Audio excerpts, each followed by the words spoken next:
I'm Jolene Wynn, and this is the Porn Addict's Wife podcast, episode number 123. I never would have chosen this. Your life does not have to revolve around your husband's pornography addiction. You are not defined by his choices or by what he sees on a screen. You are not just the porn addict's wife. You are so much more. In this podcast, I'm going to teach you how to go from handling it to healed, because I've been where you are and you don't have to stay there. My name is Jolene Wynn. I'm a member of the LDS faith, a certified life coach, and a wife of a former porn addict. And this is a podcast for the porn addict's wife. Hello, my ladies. How are you? I hope you guys have had a great weekend, a great week. We had a great week. We are still in full swing of homeschooling. We're getting better at it, and it's been a lot of fun. I actually really love it. I really love homeschooling, you guys. I really enjoy having my kids home with me and growing with them and learning with them. I love how excited they are to do it every day. My 5-year-old, he asks me all the time if he can do more school. And even when we're done, he wants to do more of it. Of course, he only wants to do the fun parts. He's not a huge fan of doing the actual hard parts. He really just wants to do the fun activities and the crafts and things like that. But we're having a lot of fun. And homeschooling is great. And we had soccer on Saturday and watched my son play soccer. And it's just been a great week. I hope you guys have had a great week. And I am loving getting excited for Nashville, preparing for Nashville. I was talking to my husband about it today, and we are now less than a month away. If you guys are coming to Nashville, I cannot wait to see you there. If you guys are thinking about it, if this has been something that has intrigued you since I said something about it, since I announced it, and you're like, oh my gosh, I would love to go. That's what I want to do. That sounds like something for me. I want to encourage you guys to go sign up today. You just head to my website, jolenewynn.com. You can go to the events tab, and that's where you can sign up. You can find all the details there, and you can sign up right there and reserve your spot. And I want to encourage you to do so. This is something that I've been thinking about a lot, and I actually sent out an email about it. But sometimes something just kind of resonates. You can call it your soul, you can call it intuition, but something just kind of speaks. Something, you hear something and you think, yes, that's for me. And if that is something that you feel like has been true for you with this offer of the retreat, then I want to encourage you to take action, because what happens is our soul says yes, and then our brain says, well, that's not really possible, or it's not really practical, or here's all the reasons why that won't work. And our brain wants to talk us out of it, right? It uses logic to say, no, let's not do that thing. And I want to encourage you guys to listen to your soul, to listen to yourself, what feels right inside, and to act on it. Because what happens is our brain, our logic, is saying, oh, we shouldn't do that thing because it's new and it's scary. And that's true. But that's just your brain operating on its premise of keeping you where you are. Your brain says, well, what we're doing right now has kept us alive for this long, so let's just keep doing that thing. And that thing is not going to Nashville. That thing is staying exactly where we are. And that's totally fine if you want to stay where you are. But if you don't, if you want to move forward, then you're going to have to stop listening to your logic brain and start making decisions outside of your logic. Start making decisions that might involve a little bit of your soul and a little bit of your fear, and you jump in anyway, because that's how you become who you want to be. You start making decisions not based on staying where you are, but on moving forward. And that's what this retreat is all about. This is a retreat to go forward. This is not about staying exactly where you are. This is about leaving who you are behind, taking the best things with you and moving forward and purposefully becoming who you want to be. So if this offer of coming to Nashville on the 3-day trip in October sounds like something that you long for, then I want to encourage you to go ahead and sign up today. Again, you just go to my website, jolenewynn.com.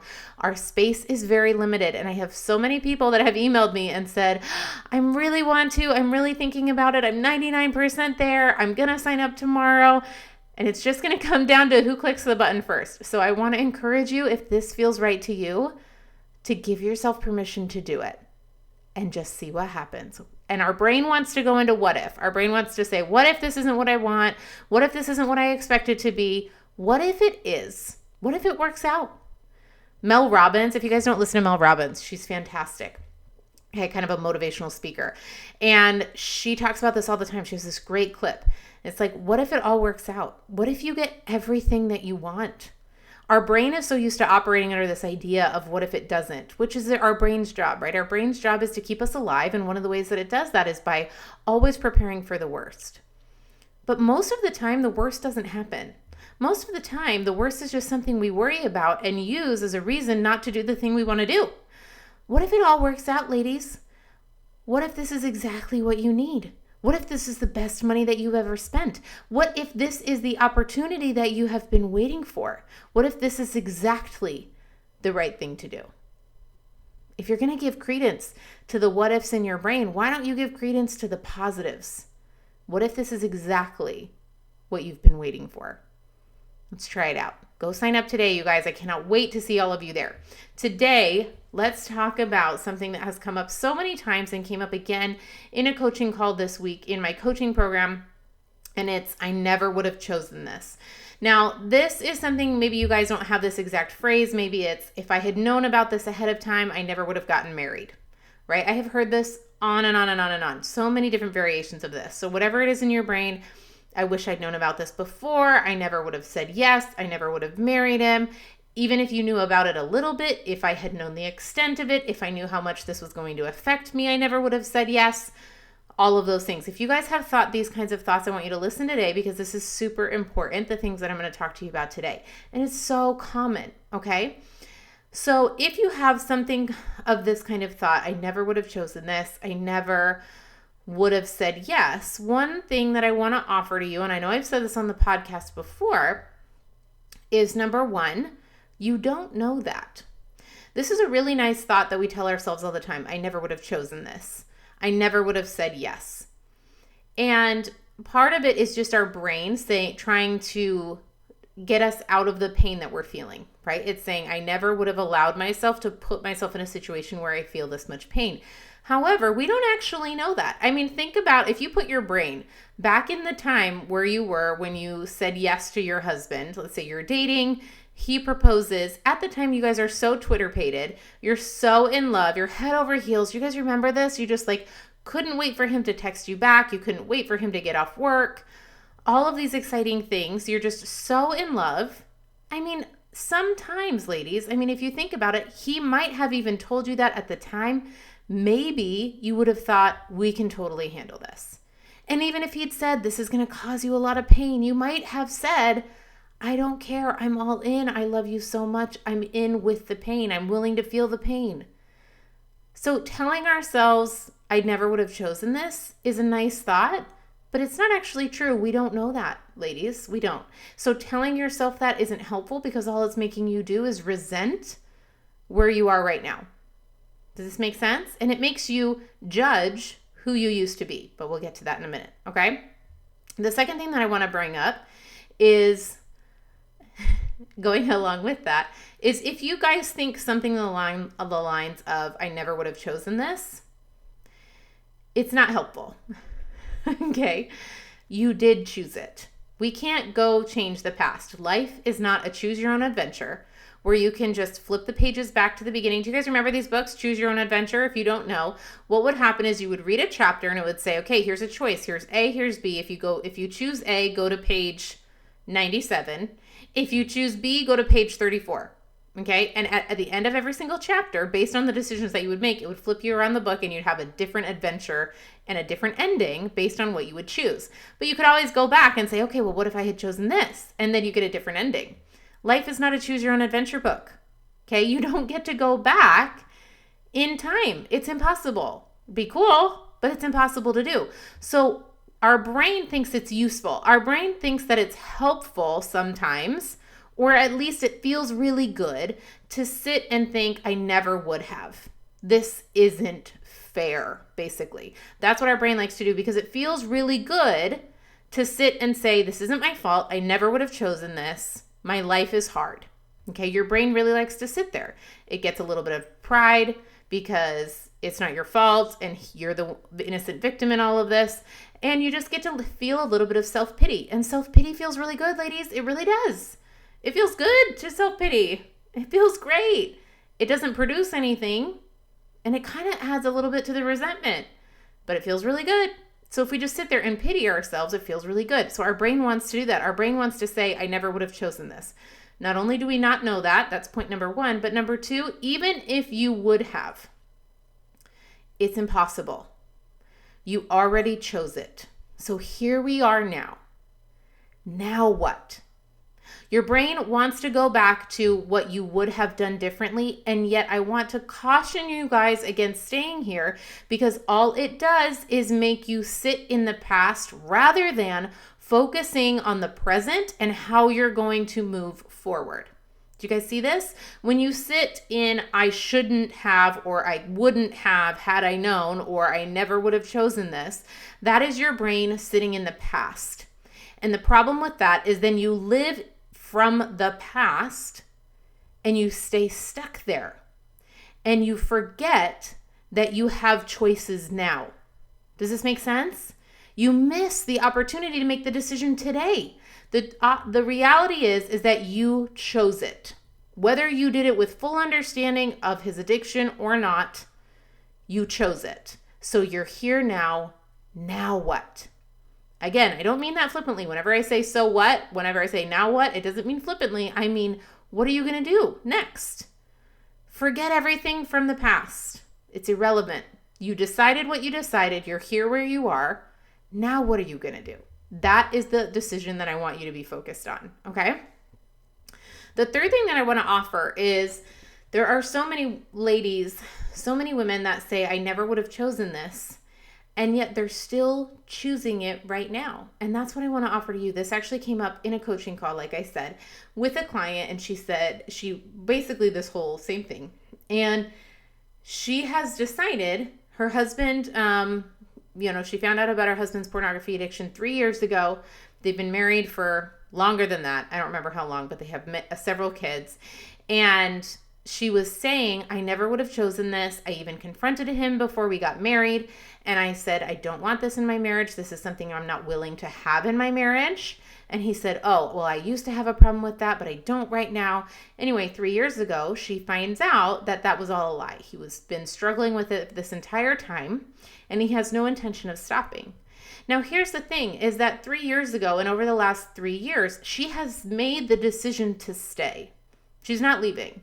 She wants to stay married to him for many reasons, and her reasons are her own. But here's what I want to offer is that she still was hanging on to this past idea that she never would have gotten into it in the first place. She never would have said yes. And yet, when we were coaching, I showed her, I said, look, you're making the same decision right now. You're deciding to stay. Ladies, even if you think you would have made a different decision then, if you're still with him in this relationship, then you are choosing it. Now, here's what I want to offer. I want you guys to open your mind to the idea that you're not choosing the pornography, you're choosing the person. This is a very important distinction. It might seem just like a slight nuance that's not really that important, but I really want you guys to think about it. It's very important. You are not choosing the pornography addiction, you're choosing the person. And the addiction or the use or whatever the problem, whatever you call it, might be something that you're willing to take because you're willing to take the person. Okay?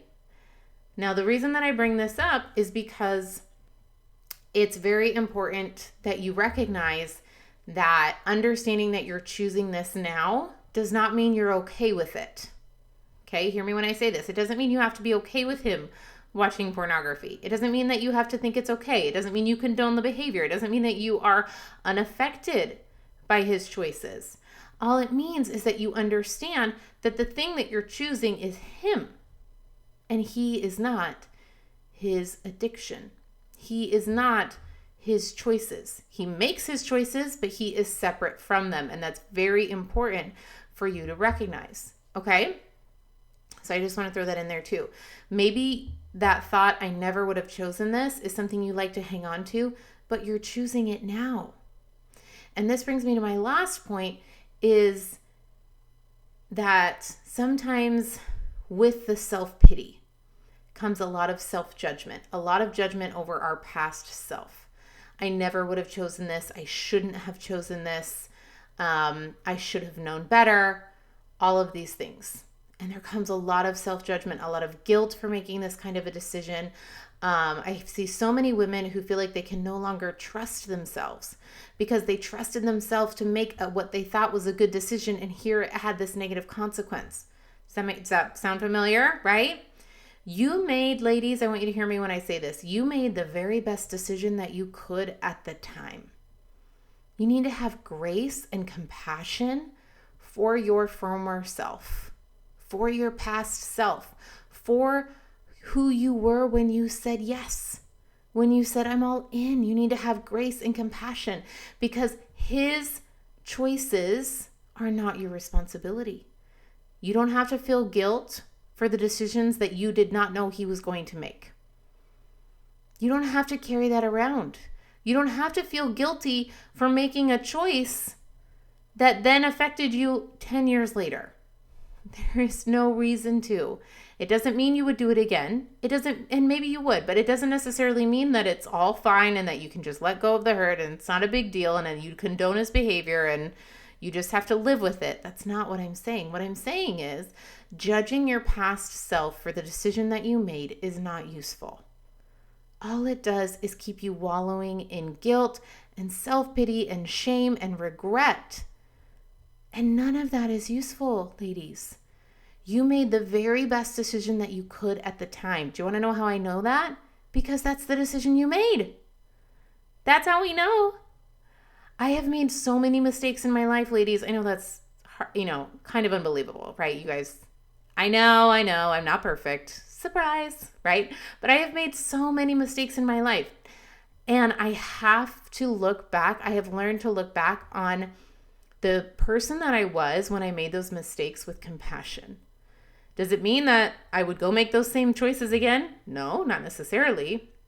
But I don't harbor judgment and carry that with me because all that does is make me look on my past self with a negative light that I don't like to carry with me because that's still judgment of myself.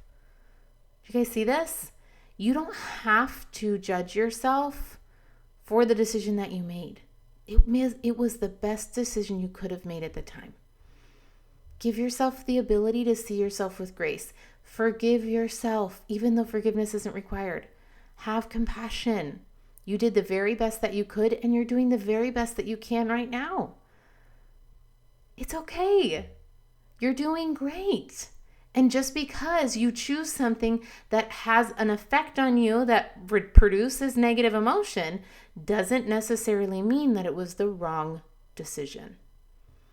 Do you guys see that?